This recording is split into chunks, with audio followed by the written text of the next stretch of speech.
Welcome to episode 2 of the No Fear Cast, the podcast where we dissect horror and all the things that scare us. This is a continuation of our last episode, so if you haven't listened, you may want to pause this and download the first episode. We'll be here when you get back.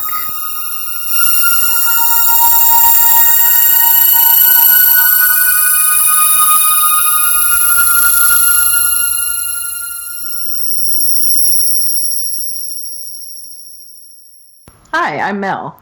I'm Matt. I'm Lisa. Okay, last time on the No Fear Cast, we talked a bit about why we're into horror. We talked a bit about what scares us, and we talked a little bit about some of the books and movies that we see those ideas in. This time around, we're going to focus on horror archetypes, particularly the horror archetypes from Stephen King's book, Danse Macabre. Now, Lisa, I know when we were talking about this topic earlier, you pointed out that King makes distinctions about 2 types of horror. You want to talk a little bit about that?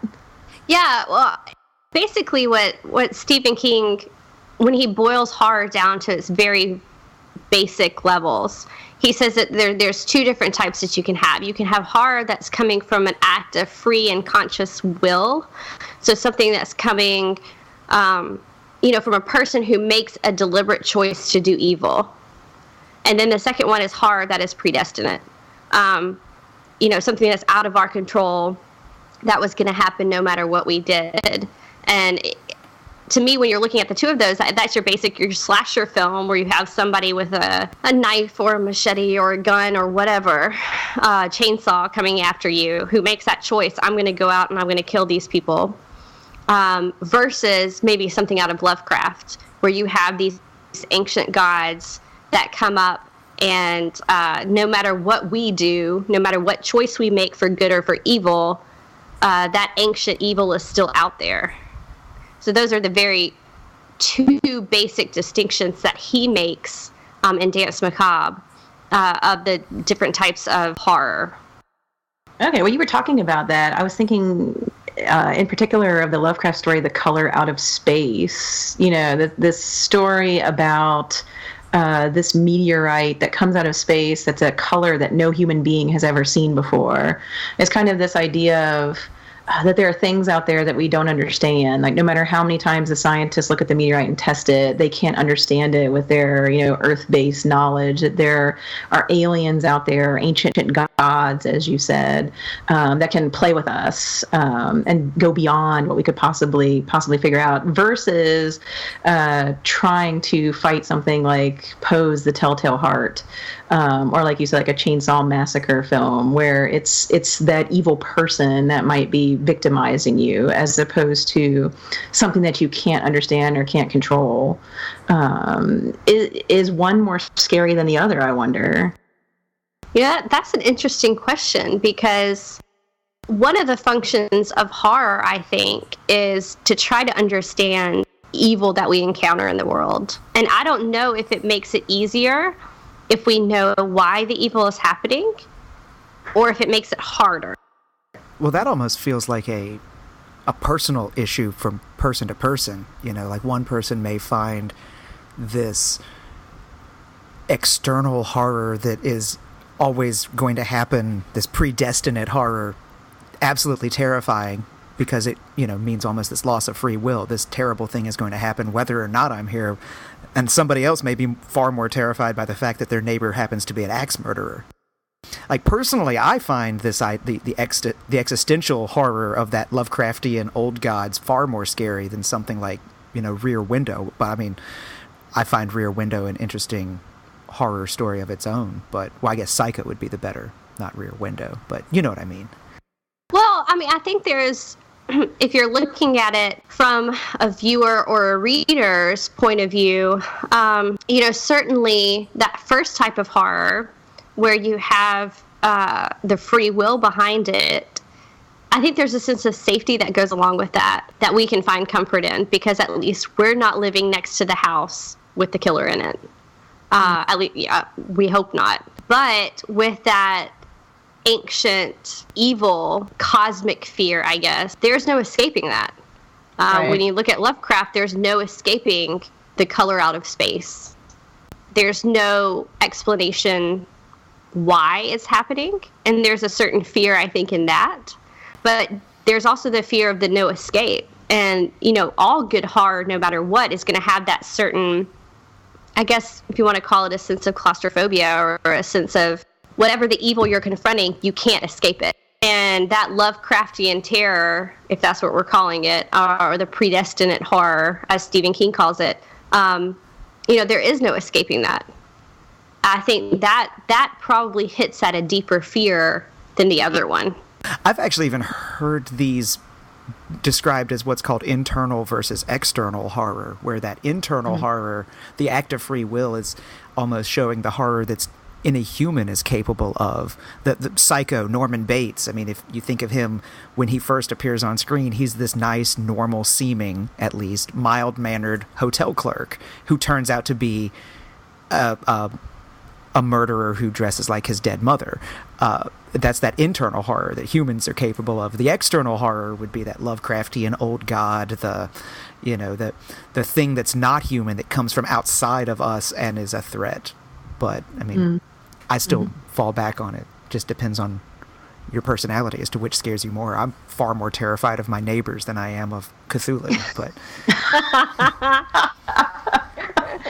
I think there is something, though, to his idea of cosmic fear, because, you know, we always think, like, the more we know, the more technology we have, the more science explains that there's nothing left to fear. But there's always something on the edges. There's always, like, what's at the bottom of the ocean? What could come out of space? You know, what is there that I might not fully understand? And so there's kind of like the bad luck of running into the guy that's going to stab you or staying at the wrong hotel versus a meteor or something just happened to pick your town to fall into, and there's no possible way for you to... It's almost Job-like in a way that, you know, it's this biblical thing that's just going to happen to you and there's no way to stop it or get away. You didn't even choose to go near it. It chose you. Or maybe it didn't even choose you. Maybe it's not even aware of you, but it's still going to kill you. But I think Stephen King actually uses that example of Job in the Bible, because in that story, Job does everything right. And we like to think that if we're doing everything right, if we're doing everything according to what, quote unquote, we're supposed to do, that things are going to work out for us. But in that story, you have the gods up above discussing how they can make Job's life worse. Right. Job has no control over that. But now, after listening to what Matt was talking about, there is something almost cosmic horror in all of us when you look at the killer trope, because we all want to believe that we're not capable of that. But something like Psycho, you start to wonder, maybe we are. You know, under what circumstances would it take for us to get there? And there is something absolutely terrifying about that in and of itself. I mean, that's maybe the term internal is a little bit better. Because when you start going down that rabbit hole of, we can only know another person to a certain degree. Right. You can't ever know fully somebody else. Think about all the serial killers in the movies or in real life that get captured, and everybody always says, oh, they seemed so normal. He seemed like such a nice guy. I never would have thought that my neighbor Jeffrey Dahmer would have been this cannibal, you know? So yeah, I think it almost comes down to, I know we're talking about Lovecraft and we're talking about this cosmic fear and that fear of the unknown that's out in the cosmos or at the boundaries of whatever reality we're constructing. But I'd almost say that fear of the unknown even comes into the internal horror as well, that, you know, like you're saying, you can only know a person so well, and you have to almost take it on faith that they're not actually a serial killer in their spare time, you know? I mean, even when someone turns out, though, to be a serial killer and shocks us, we try to explain it. We try to get psychologists to figure out what is their profile, so we can figure out who it is. There is that kind of terror of this normal person is actually horrible. And so we want to find out, like, what is the profile? What are the things that make someone act this way so we can understand it or predict it? Well, I mean, some of the scariest, to me at least, horror movies out there are the ones where you don't fully know why the horror is happening. So many of them just seem to be, I guess you want to call it, crimes of opportunity. I think I mentioned some of them last time, but, Funny Games, The Strangers, even that French film, Martyrs. You don't fully know why these people are being targeted, other than they were home. And there's a certain kind of horror in that, because we don't recognize the humanity in the monster. Yeah, and our lack of control. That we could just be sitting at home having a normal time, and then somebody burst in and ruin everything. Right. Which I think also maybe plays into the uncanny a little bit. This idea of something that should be safe and familiar and normal all of a sudden becoming horrifying. A home break-in or a person you thought was normal turns out to be dangerous. It makes it more. It makes it more scary, I guess, in a way that there's that surprise. Like, I thought I was safe, but I'm really not. Right. Well, and that's what good horror is going to do. Is it's going to remind us that the veneer of control that we think we have, that we've constructed in our lives, it reminds us that it's not true. It's an illusion. It's a mask that we put on every day. We're safe. We're in control. And a good horror story or a horror movie is going to remind you of that. It's going to remind you that, guess what? You're not in control. Whether you're Job with the gods playing games with you, or whether you're in the middle of a Lovecraft story and you've happened to walk into the wrong house, or a monster is targeting your city, or maybe just you moved into the wrong house on the wrong street. Now you've got a masked man coming after you. I think horror serves to remind us of that we are not in control of our own lives. The first archetype that we could talk about is the thing without a name, which King talks about in Danse Macabre as playing into the idea of Frankenstein, the mad scientist trying to, through his hubris, his pride, trying to create life, be like God, and ends up creating something that has this conflict over whether it's human or not. Matt, I know you said that you think that the zombie fits under this too. I definitely do. And actually, in the research that I've done into zombies and whatnot, this is something that there's a book, Undead and Philosophy, where there's a lot of different articles about both vampires and zombies. And there's one where they talk about personal identity. And I believe the article is "She's Not Your Mother Anymore, She's a Zombie." And one of the things that they talked about, and this is something that I always found interesting, was that idea that this thing that's coming after you might resemble a human being. It might resemble even a loved one or someone close to you, but it's not them anymore. And it actually is this weird, uncanny doppelganger. I'd also say that even as a thing without a name, zombies could even fit into that category as this massive horde. I mean, if you look at the end of most zombie movies, there's just this sea of ghouls that are usually besieging something, if it's a mall or a farmhouse or wherever. And that almost strips away any sort of humanity that would have been left. And it's just this big sea of danger that's about to attack you. But really, I mean, that question of, what is a zombie? It's undead. It's not a living human anymore. It's certainly not a person in the philosophical sense, much less in the physiological sense. It's a dead corpse that's walking and probably trying to eat you. That's like I said, I feel like that sort of almost fits within that thing without a name category. But that's, something we can discuss, I'd say. It's been a while since I've read King's book in its entirety, and so I don't fully remember how he defined a thing without a name. But from what you're talking about, Matt, it sounds to me that it's something that resembles human, but has its humanity stripped away, and in that way it does become uncanny, and that's where the horror lies, that we want to believe it's human, but it's not. King also would say that, like, those Lovecraftian old gods would count as a thing without a name, because it is this terror that we, like, this external thing that it's not human in any way, shape, or form. There's no resemblance to humanity whatsoever. It's just this ancient evil. I think that fits. It's a broader category, I think, than some of the other archetypes we're going to talk about. Right. Well, I'm just wondering if also under this would fit kind of the idea of like pod people, or even like Stepford Wives. You know, one of the things that was so terrifying about that novel was seeing your friends replaced.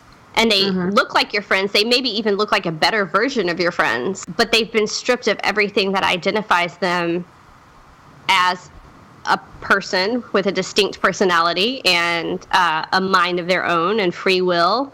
And in that, it becomes very terrifying. There's also, similar to Frankenstein's monster, there's also that question of, could they be human? Or again, do you see what I mean? Like, you think that the monster is not human, he's just a monster. But the point of Frankenstein in some way is the debate as to whether the monster can become human. Is there any kind of redemption for him? I guess that'd be the way to put it. And I almost see that in Stepford Wives and Pod People to a certain extent. They're doomed, but there's always that question of, okay, so Invasion of the Body Snatchers, all my friends now appear to be pod people, but they still look like my friends. You know, they sound like my friends. Are they really not my friends? Which I guess would work with a zombie as well. Like, if your mom is a zombie, you still want to think she's your mom. You see what I mean? Like, you take away the humanity, but the humanity is still there underneath, which gives you that creepiness, because you want to believe that there's some way to bring that up, or maybe that's your downfall because you trust the humanity is still there and you get attacked. And I feel like a lot of modern day zombie stories are starting to play with that idea too. Where does the humanity end, and can we reclaim some of that?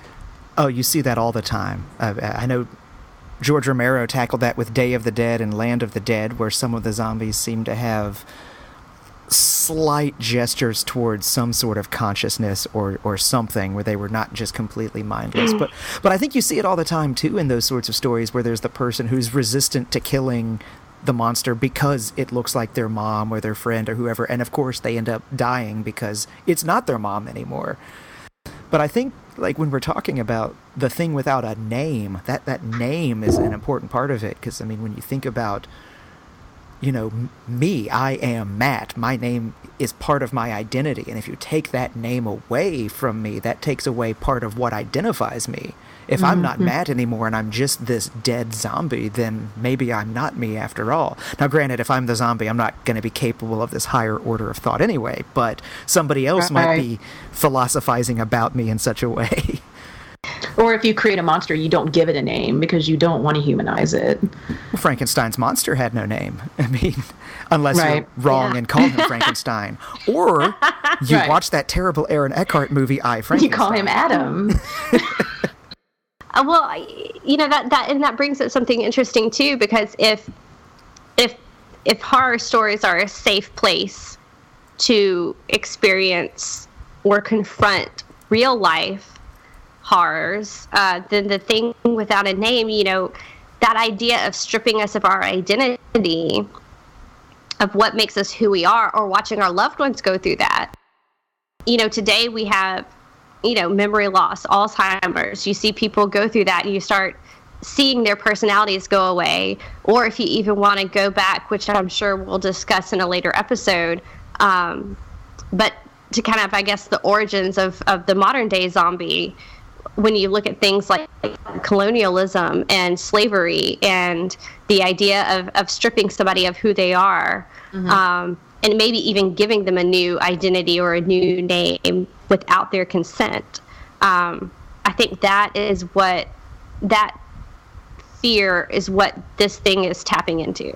I mean, you see that debate even happening in cases of, I know that this may date me a wee bit, but that case of Terry Schiavo, the woman who was in a persistent vegetative state, and there was the lawsuit amongst the family over whether or not to cut life support for her, and half of the family was arguing that, no, she's still alive, this is still her, and the other half was saying, no, what is her is gone, and now it's just a body. And I mean, that idea is something that we do have to confront on a daily basis, especially as, you know, our parents or other family members age and get older and start experiencing these sorts of issues, be it Alzheimer's or dementia or whatever. Like, at what point in Alzheimer's is your mom no longer your mom?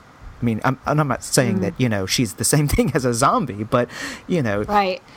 You know, it certainly does raise those questions that might be a little easier to talk about in terms of a zombie than it is of this actual person suffering an actual disease that, you know, is a really horrible thing for anybody to experience. Well, no, and in any way, you know, anything that happens to us that we don't have an explanation for, be it disease or some random act of violence, or things that we watch on the news that seem to be happening that are out of our control, that don't have a rational reasoning behind them, you know, that becomes the thing without a name. It's easier to look at Cthulhu attacking a town or Godzilla attacking a town than it is to try to deal with the actual things that are happening within our lives that we don't understand why they're happening. But then there's the flip side of zombies, which kind of goes into the second archetype of the vampire. I'm guessing, and Matt, you might want to jump in here, but that would be the cannibal aspect of zombies that would fit under that. I believe so. I think that's where most people... I'm pretty sure King himself, when he was writing about these archetypes, when he mentions the vampire, he mentions specifically Dracula, because of course that's the, you know, prototypical vampire story. But he does, I think, mention zombies himself under vampires as well, because of that cannibalistic side of that story. Yeah, one is drinking blood, one is eating flesh. And there's also, with the vampire and the zombie, there's also that idea of contagion, right? Because, you know, some of our vampire narratives have turned into more like ideas of contagions that turn people into vampires, or heck, even Matheson's I Am Legend does that a bit. And then we also have all the ideas of plagues turning people into zombies, or viruses turning people into zombies. This idea of medicine or science turning people into people who consume other people. Oh, yeah. And even, well, I mean, the contagion thing is something that I think started with probably the zombie trope, but I think you're right to say that vampires have picked that up as well. I was actually just finished watching the second season of The Strain, the FX TV show based on the Guillermo del Toro and Chuck Hogan book, and I would definitely say that those vampires, I mean, it is a contagion. I mean, they even try to identify it as these worms that are spread. So it's not even just the drinking of the blood, but it's worms that transmit it. It's interesting. It's also very gross sometimes, but it very much is. Like, I would argue that those vampires, because most of them lose all sense of humanity and are just like almost zombie-like blood drinkers. And so there's a lot of overlap now in the two genres, assuming, of course, that you're ignoring the lovelorn, romantic, gothic, brooding vampires that were prominent not too long ago. Yeah, I think we're gonna ignore that for a little bit. But if you go back, since King does mention Dracula, and I will go ahead and say that Danse Macabre was one of these books that was written. I don't remember the exact date of when it originally came out, but it was written pre glitter vampires. I want to say it was even before Anne Rice was popular, right? I think he wrote it in the 80s, I want to say. You know, I have it around here, because I know it came out. I think it was 81, and then it came out again in the mid, like 2009 or 10. Yeah, well, 2010 it was re-released, and I know there was a release in 83. There was one before that. I think you're right, Mel, that it first came out in 1981. So this would have been pre-sexy vampires. Pre-sexy vampires, we'll say that. Although, there's a lot of sex in Dracula. Oh, yeah. But if you look at Bram Stoker and that idea of Dracula as a vampire, it's hard to read that book without seeing it as almost a cautionary tale of outside influences that are coming into a culture. Oh, yes, totally fear of the other. Oh, it completely. There are way too many outsiders coming in. We need to, get rid of them.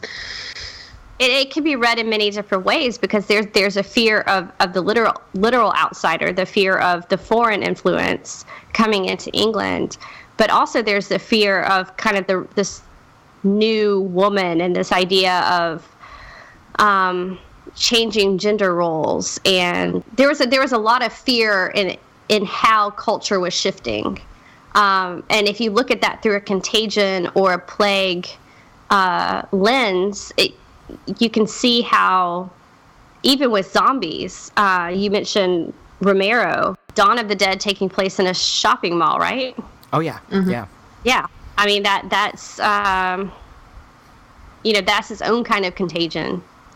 And also conspicuous consumption. You're getting eaten inside a mall where you're consuming products. Absolutely. Oh, yeah. I'm pretty sure the social commentary was not unintentional. It was pretty blatant.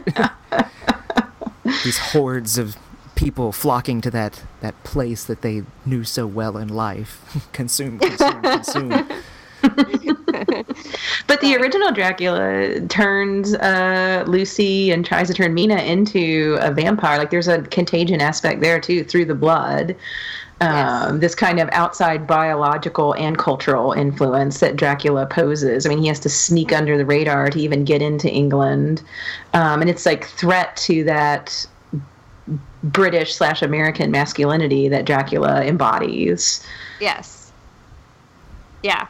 Yeah. Well, there's the scene where, it's almost a reverse breastfeeding scene in the book where when he has Dracula has Mina in his arms, he brings her to his chest to take of his blood. Mm-hmm. And in the way it is, at least when I read it, is described in contrast to when we had the Bloofer lady earlier. And so there is this kind of flip-flop of roles. It's hard to read that book without, I think, seeing that, especially in today's climate. Well, I guess the next one to talk about would have to be The Werewolf. That one, I've always found it fascinating the way Stephen King talks about it, because, I mean, you say werewolf and you think, I'm sure most people think the MGM werewolf, Lon Chaney, this physical, man-beast thing. But Stephen King's response to the werewolf is actually, because he gives examples of each, is Dr. Jekyll and Mr. Hyde. The werewolf, mm-hmm. for Stephen King, is not just this, transformation into a beast, but it's actually this beast within sort of thing. It's almost that evil that people are capable of. That, if you want to get all Freudian, it's the id that we keep repressing. That, when you let it loose and give it shape, the nice Dr. Jekyll turns into this horrific Mr. Hyde. And, we see, I think we've kind of touched on this archetype in a lot of our discussion that we've had so far, is mm-hmm. that evil that human beings are capable of just by being human, I guess. Which is so interesting to think about, because, and I laugh when you bring up the werewolf, because to me it's hard to separate the werewolf from the vampire. I hope that is not Twilight getting into my ideas about horror, because that would make me very sad. But the werewolf is something different from the vampire. Even when you get down to the basic of the lore and the mythology behind it. As far as I know, the werewolf is not supposed to be a monster with eternal life.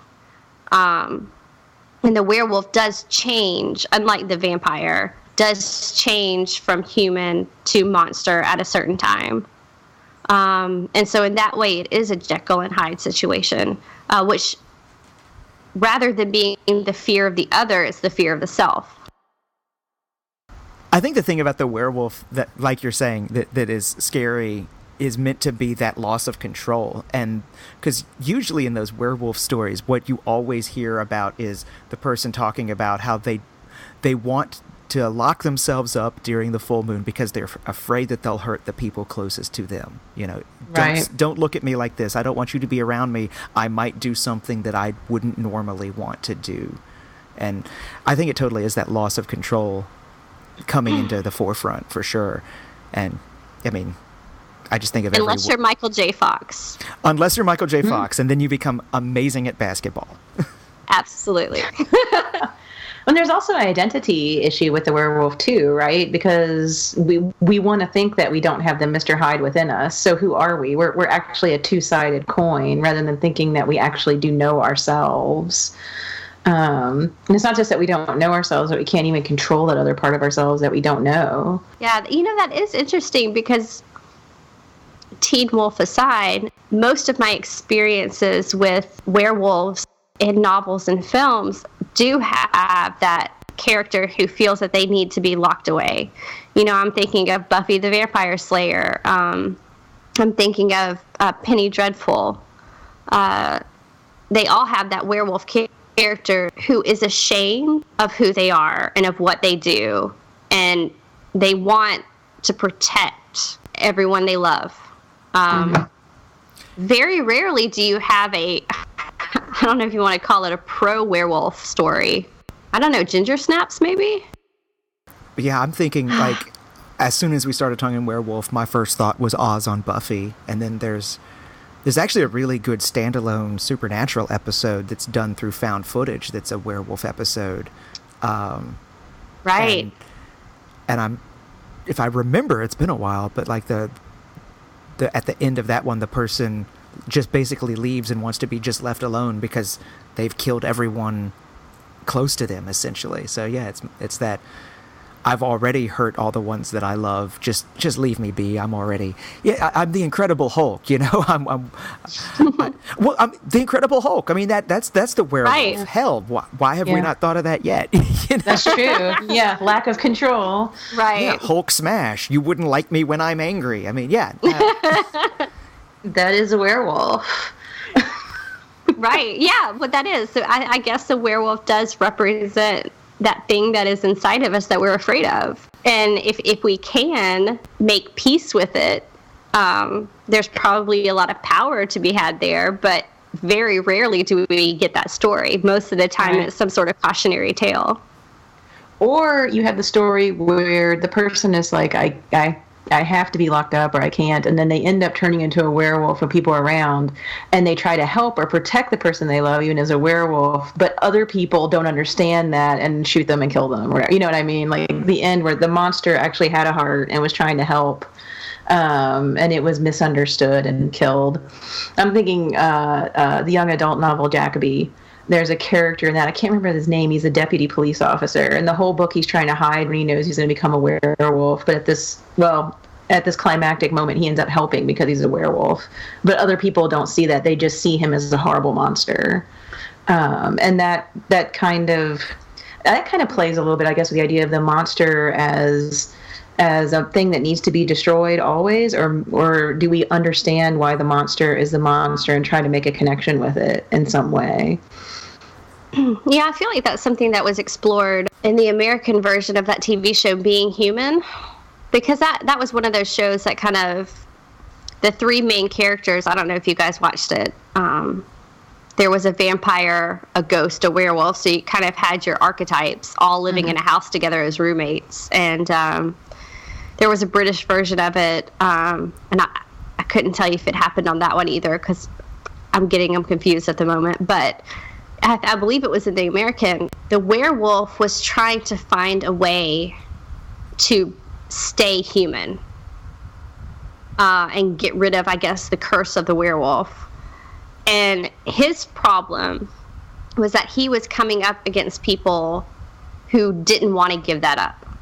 they had accepted this part of themselves, and they were fine being the wolf, which is something interesting. Do you accept yourself? Right. Do you accept who you are and what you are, flaws and all, or do you try to fight it as the curse? I was trying to think of another example where that happens, and the only one I could come up with is Underworld, but that series is so fraught with problems that I don't think we should really hold it up to anything. So I'm glad you came up with Being Human. Well, and I'm not even, like I said, I may be crossing plot lines from the different versions of it, because honestly at this point I can't remember, but it does bring up something interesting and something very Freudian and psychological about accepting our true nature.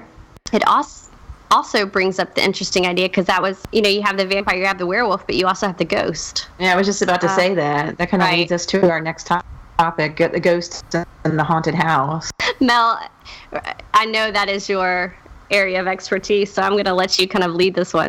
Yeah, I mean, the ghost is just such a fertile archetype. It's kind of where all horror and the supernatural comes from in some ways, because it plays on everything that we've been talking about so far. But especially if you're thinking of traditional ghosts, it definitely plays with the idea of the uncanny, the return of the dead or the return of the repressed, the thing that should be dead but isn't. And so it kind of straddles that line between the dead and the undead.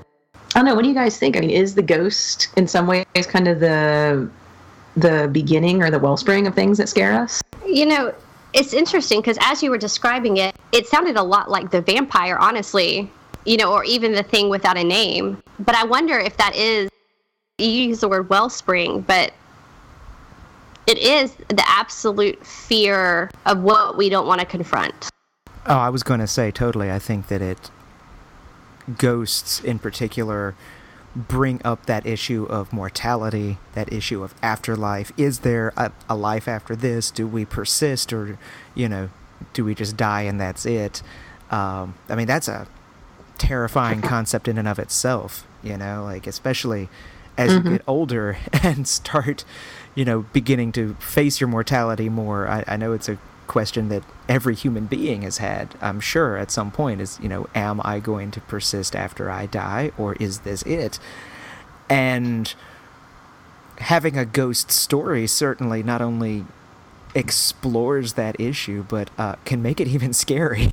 I'm thinking of, like, I don't want to come back as a poltergeist, but those ghosts that are trapped or that don't know where they are and are acting out. I mean, I think of The Others. They're scaring the living, but they're not trying to. They just don't realize that they're dead. I mean, that sounds like a pretty rotten afterlife, if you ask me.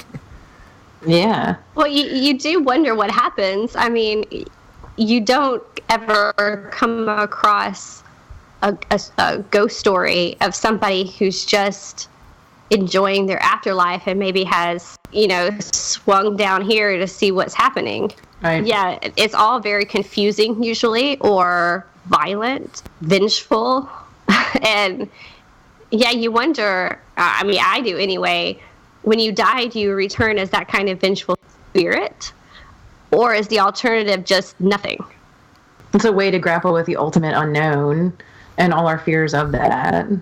I think it's also a way, though, to grapple with the past in some ways. You think of it like all of our historic landmarks are, supposedly haunted. Almost every ghost story or haunted house, what's haunting the place was something traumatic or unsolved that happened in the past that's coming back. And so that idea of repression is important, but also just the idea of history as being something that we can't quite get away from. When I'm talking to my students about haunted houses in particular, I always say, what's the first thing you do when you move into a haunted house? And they say, you run away screaming and try to sell it.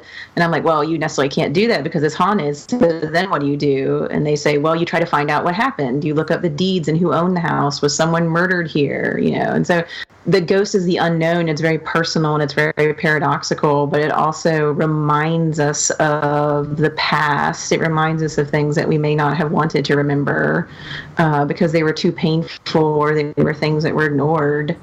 It's just another way of telling history, I guess, but with a fictional bent or a fictional metaphor. Well, and since we've been touching on it, I mean, we might as well talk about the subset archetype, the kind of fifth hanger on the bad place. I mean, that's this haunted house or this place where something traumatic has happened. I mean, think of, the fields at Gettysburg, I think, are supposed to be haunted because so many people died such violent deaths there and that sort of thing. So just worth mentioning that, haunted house, but not just haunted houses, but any sort of bad place. Haunted places. Haunted place, yes. Well, I mean, I think if you look at almost any ghost movie that came out in the 1980s, usually the explanation at some point was given that, it's built over an ancient Native American burial ground.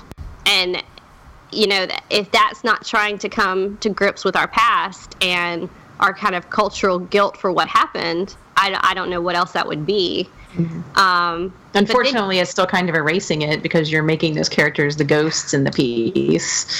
Well, we'll save that. We'll save that discussion.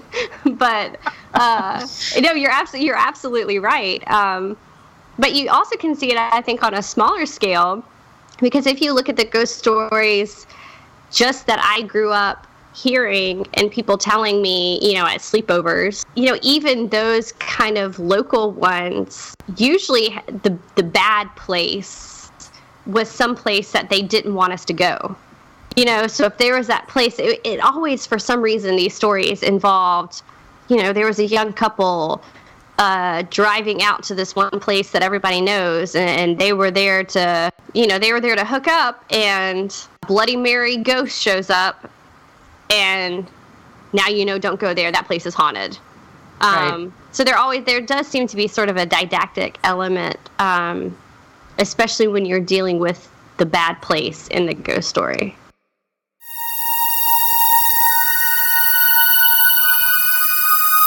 These archetypes will serve as a jumping off place for our first season.